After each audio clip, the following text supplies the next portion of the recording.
அடுத்தது அதிமுக வாக்களிச்சு உங்க வாக்கு வீணாக்காதீங்க. ஏன்னா அவங்களுக்கு பிரதமர் வேட்பாளர் கிடையாது, இங்கேயும் ஆட்சியில் இல்லை. அதனால அவங்களை வாக்களிக்கிறது வேஸ்ட், ஒன்றும் பிரயோஜனப்படாது. ஆனால் இரு கட்சிகள் ஆட்சி செய்தது போதும், அவர்களை ஒதுக்குங்கள் போதும். அவர்கள் காலம் முடிந்து விட்டது. இனி நம் காலம், இனி தேசிய ஜனநாயக கூட்டணி நம்முடைய பாட்டாளிகள் காலம். ஆனால் இப்ப இருக்கின்ற திமுக ஆட்சியால் முடியுமா? நிச்சயமா முடியாது, நிச்சயமா முடியாது. ஏன்னா திமுக அங்க டெல்லியில சண்டை போட்டுட்டு இருக்கா. உங்க போன்ற பணமா எங்க போன்ற பணம், இதெல்லாம் பேச்சு.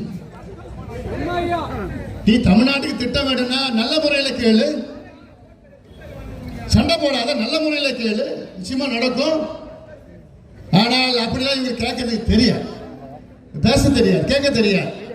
ஆனால் நாங்கள் அப்படி கிடையாது. எங்களுடைய நோக்கம் தமிழ்நாட்டின் வளர்ச்சி, தமிழர்களின் வளர்ச்சி, தமிழ்நாட்டின் வளர்ச்சி. அதற்காக இந்த கூட்டணியில் நாங்கள் சேர்ந்திருக்கின்றோம். தமிழ்நாட்டு திட்டங்கள் உறுதியாக எங்களால் கொண்டு வர முடியும். மோடி அவர்களும் தமிழ்நாட்டு திட்டங்கள் கொடுக்க தயாராக இருக்கின்றார்கள். இங்கே வேணுகோபால் வெற்றி பெற்றால் பிரதமர் மோடி அவர்கள் 3வது முறையாக இந்தியாவின் பிரதமராக வெற்றி பெறுவார். அதை உறுதி செய்யுங்கள், நீங்கள் எல்லாம் உறுதி செய்யுங்கள். ஒரு மாற்றத்தை நீங்கள் நிச்சயமாக கொண்டு வாருங்கள். அதனால் தான் இந்த தேர்தலில், இந்த கூட்டணியில் நாங்கள் சேர்ந்திருக்கின்றோம். ஒரு பக்கம் திமுக, மறுபக்கம் அதிமுக. திமுக மேல மக்கள் மிகுந்த கோபத்தில் இருக்கின்றார்கள். திமுக ஆட்சி செய்யல, வணிகம் வியாபாரம் செய்து கொண்டிருக்கிறார்கள். திமுக என்பவர்கள் வியாபாரிகள். திமுக அமைச்சர்கள் 4 பேர் வியாபாரிகள், ஒரு 2-3 பேர் சுமாரா பண்றாங்க, சரி. ஆனால் முதலமைச்சர் சுத்தி இருக்கின்ற 4 பேர் இருக்கிறாங்க.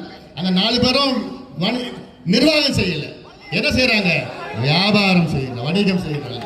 அந்த பதவியை வச்சு கொள்ள அடிச்சிருக்கிறாங்க, பிளாட்டா வித்துட்டு இருக்கிறாங்க. பரந்தூர் விமான நிலையம் இருக்கு. பரந்தூர் விமான நிலையம் இங்க ஏன் கொண்டு வந்தாங்க? நானும் சொன்னேன், திருப்போரூர் பகுதியில் உப்பளம் இருக்கிறது, 5000 ஏக்கர் இங்க இருக்கு, தரிசு நிலம். அந்த உப்பளத்தில் நீங்க விமான நிலையம் கொண்டு வந்தீர்கள் என்றால் அந்த விமான நிலையத்திற்கும் இப்ப இருக்கிற விமான நிலையத்துக்கும் 20 நிமிஷத்துல ஏரோ பிரிட்ஜில் போலாம், 20 நிமிஷம் தான். ஆனா இங்க ஏன் கொண்டு வராங்க தெரியுமா? சுத்தி பரந்தூர் சுத்தி இருக்கிற இடத்துல பிளாட் வாங்கிட்டாங்க. யாரு? திமுக காரங்க இடத்த வாங்கிட்டாங்க. 1000கணக்கான ஏக்கர் இடத்த வாங்கிட்டு விமான நிலையம் வந்துச்சுன்னா அந்த அவங்க இடம் விலை ஏறிடும். ஒரே காரணத்தால், வேற எந்த காரணம் கிடையாது. வளர்ச்சின்னு அவங்களுக்கு தெரியாது. கொள்ளடிக்கணும், விளைநிலங்களை கொள்ளடிக்கணும், இயற்கை வளத்தை கொள்ளடிக்கணும். இந்த மாவட்டம் எப்பேற்பட்ட மாவட்டம்? ஏரிகள் மாவட்டம். இந்த மாவட்டம் காஞ்சிபுரம் மாவட்டம் என்று சொன்னால் ஏரிகள் நிறைந்த மாவட்டம். பழைய காஞ்சிபுரம்னா திருவள்ளூர், செங்கல்பட்டு, காஞ்சிபுரம் பழைய ஏரி மாவட்டம். ஆனா ஒரு ஏரியாவது விட்டு வச்சிருக்காங்களா? ஏதோ கிடையாது. இதெல்லாம் மனசுலாம் வலிக்குது.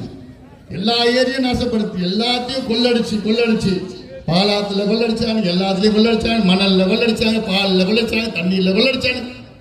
அதனால போதும், இவர்கள் ஆட்சி செய்தது போதும். ஒரு மாற்றத்தை கொண்டு வராங்க.